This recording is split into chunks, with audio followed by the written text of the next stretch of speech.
Presentamos su programa Enfoque en el Reino.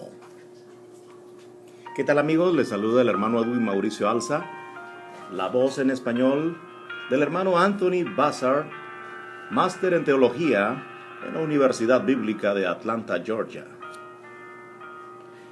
En esta ocasión, para continuar nuestro tema sobre el fin del sistema mosaico.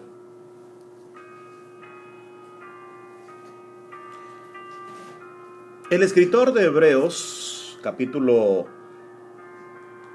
13, vemos en el verso 9, sigue nuestro tema acerca de la sustitución del sistema mosaico por el nuevo pacto establecido por Jesús. Él afirma: es bueno ganar fuerza interior en la gracia de Dios y no en reglas sobre comidas, que nunca, repito, nunca han beneficiado a los que se han ocupado en ellas. Los viejos patrones de conducta son duros de matar. Pedro tuvo que ser reprendido públicamente por volver a caer en formas de pensamiento anacrónicas. La amonestación de Pablo en Gálatas 2:14 es clara. Pero cuando vi que su conducta no armonizaba con la verdad del Evangelio, dije a Pedro delante de toda la congregación: si tú, nacido judío y criado judío, vives como los gentiles, ¿cómo puedes insistir en que los gentiles deben vivir como judíos?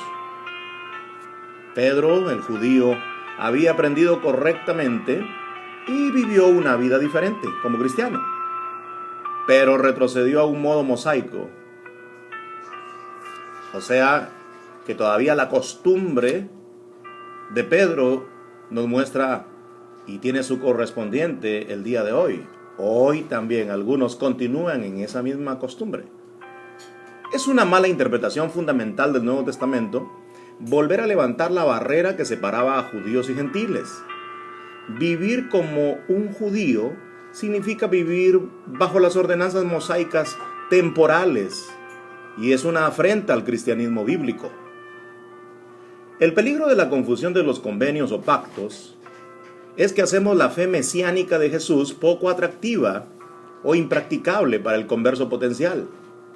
Al igual que predicar la creencia incorrecta sobre Jesús provoca hostilidad injustificada ante judíos y musulmanes. Las leyes mosaicas de los alimentos podría causar dificultades innecesarias en muchas partes del mundo. En caso que por asuntos de comida se excluya a los gentiles de tener una relación correcta con Dios, que había legislado específicamente para la nación de Israel bajo la ley.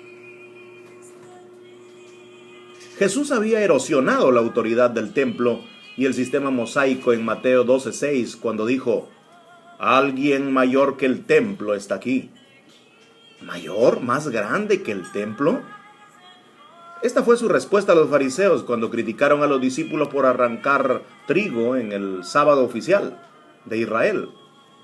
Jesús sostuvo desde el Antiguo Testamento, o citando el Antiguo Testamento: ¿no habéis leído lo que hizo David cuando sus hombres estaban hambrientos? Fue a la casa de Dios y comió los panes sagrados, aunque ni a él ni a sus hombres, ni él ni sus hombres tenían derecho a comer esto. Solo los sacerdotes. ¿O no habéis leído en la ley cómo en el día sábado los sacerdotes en el templo profanan el sábado y no se consideran culpables? Si hubieran sabido lo que significa misericordia quiero y no sacrificios, no hubierais condenado a los inocentes, porque el Hijo del Hombre es Señor del día de reposo, refiriéndose al hombre, al humano. La atención se llama aquí al hecho de que incluso bajo la ley había un grupo que no estaba sujeto a las restricciones de la observancia del sábado, el cuarto mandamiento. Jesús observó además que la ley de la circuncisión en realidad tenía prioridad sobre el día sábado, si el octavo día de vida del niño caía precisamente en sábado. Con más de un indicio de una intención revolucionaria, Jesús señaló que incluso bajo el régimen del Antiguo Testamento, los sacerdotes no estaban obligados por la ley nacional del sábado. Podían trabajar en el templo y seguir siendo inocentes. ¿Cuánto más entonces los reales futuros sacerdotes del Nuevo Testamento? Los cristianos, conforme 1 Pedro 2:9, la intención del Padre de hacer un reino de sacerdotes. ¿Cuánto más ellos se les podrá exceptuar de la observancia del sábado? Este nuevo sacerdocio, en perspectiva, trabaja en la promoción y el mantenimiento del nuevo templo, que es el cuerpo de Cristo, el cuerpo del Mesías. Está bastante claro que Jesús tenía la intención de demostrar que las leyes del sábado fueron reemplazadas en caso de que las necesidades humanas llamaran de emergencia por un acto de misericordia, y por su afirmación de que Él, como beneficiario de la ley, y todo hombre en realidad, el humano, era señor del sábado, porque Dios lo había beneficiado a Él. Una nueva visión de todo el sistema legal entra en escena. Es Jesús, no Moisés, quien ahora interpreta la ley. Jesús señaló que una vaca con problemas en una zanja en el día sábado es digna de atención especial. Cuanto más un hombre cuya familia se muere de hambre en Arabia Saudita, debido a que sus leyes nacionales han decretado el viernes como el día oficial de descanso y el sábado como un día de trabajo. ¿Puede la economía alimentaria del norte del Ártico, en el polo, ser radicalizada, tal que los cristianos no puedan evitar, o deban evitar más bien, el consumo de todas esas impuras ballenas y focas? A la nación de Israel se le dio el sábado del séptimo día como parte de un pacto único con el Creador. El sábado no fue parte del pacto abrahámico en Deuteronomio 5:3. La observancia del sábado en el antiguo Israel no requería fe por parte de sus ciudadanos. Como cuestión de hecho, habría sido difícil no guardar el día sábado, el séptimo. Aquí hay una pregunta. ¿Qué hay de la gente hoy en día, en tierras lejanas a Israel, cuyas leyes nacionales son tales que el trabajo, la escolarización de los niños y costumbres religiosas asegurarían el desastre si los creyentes estuvieran obligados a seguir las leyes de Moisés y el sábado? Sería un sacrificio enorme. Jesús dijo en referencia al sábado: misericordia quiero y no sacrificios, Mateo 12:7. El tema del sábado fue aclarado por el apóstol Pedro en una conferencia convocada con el propósito de decidir lo que se requería de los gentiles convertidos. El debate surgió cuando algunos insistieron en que los gentiles debían ser circuncidados y que guardaran la ley de Moisés. La respuesta de Pedro, en resumen, era que Dios los había escogido para anunciar, a él lo había escogido, para anunciar que los gentiles habían de oír y creer el mensaje del Evangelio. Y dijo él: Dios no hizo ninguna diferencia entre ellos y nosotros, purificó sus corazones por la fe.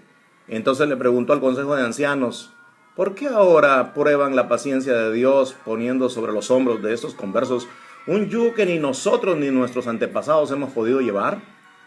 Por nuestra creencia es que somos salvos de la misma manera que lo son ellos, por la gracia de nuestro Señor. Hechos 15:5 al 11.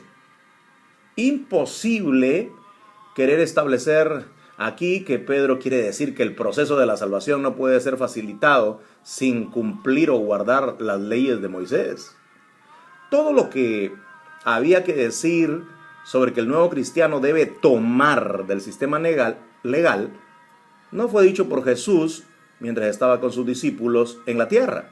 Se dejó a los apóstoles del primer siglo desarrollar las instrucciones del Mesías y aplicarlas. No hay verdaderos apóstoles, a pesar de un lapso temporal de Pedro, que se aventurara fuera de las pautas establecidas por el Jesús resucitado y transmitidas por el Espíritu. Irónicamente, fue dejado todo esto para Pablo, mediante su formación de legalista fundamental. La concesión de la mayor comprensión para el cambio del sistema mosaico, así como la razón de la nueva política, secciones enteras del libro de Gálatas se dedican a este tema. La lección de la libertad de las restricciones del sistema mosaico se aprendió lenta y dolorosamente para que fuera lo que es hoy. Pablo habló a los gentiles sobre la separación que ha quedado desfasada entre judíos y gentiles. Trató de persuadir a los oponentes que a causa de la influencia judía querían aferrarse a los restos del sistema mosaico. Les dijo, ustedes, los gentiles, en otro tiempo que estaban separados de Cristo, excluidos de la ciudadanía de Israel, extraños a los pactos de Dios y a las promesas que van con ellos. Dice, el tuyo fue un mundo sin esperanza y sin Dios. Los una vez lejanos ahora estamos en unión con Cristo, porque Él es nuestra paz. Gentiles y judíos han sido hechos uno y se ha roto la barrera que los separaba. ¿Cómo se logra esta situación maravillosa? Porque Jesús anuló la ley con esas normas y reglamentos, así como ha creado a partir de los dos una sola comunidad en sí mismo, haciendo la paz por medio de Él. No de Moisés, no de la ley, sino de Él, Jesús. Que los dos por igual, para que los dos por igual, judío y gentil, tengan acceso al Padre por un mismo Espíritu. Efesios 2, 12 al 18. Y el Espíritu es el Espíritu recibido en la recepción del Evangelio de Jesús sobre el reino de Dios. Gálatas 3, 2. Así como Jesús había descrito la recepción de la semilla del Evangelio del reino como la chispa indispensable de la inmortalidad, como la simiente de vida. ¿Podría haber alguna declaración más clara del cambio fundamental en la ley que la proclamada por este brillante y celoso exadherente mosaico? ¿Pablo?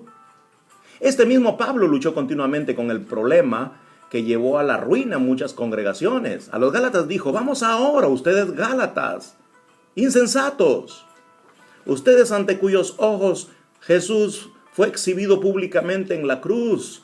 Contéstenme una pregunta. ¿Recibiste el Espíritu por observar la ley o por la fe en el mensaje del Evangelio? Miren que Abraham puso su fe en Dios y le fue contado por justicia.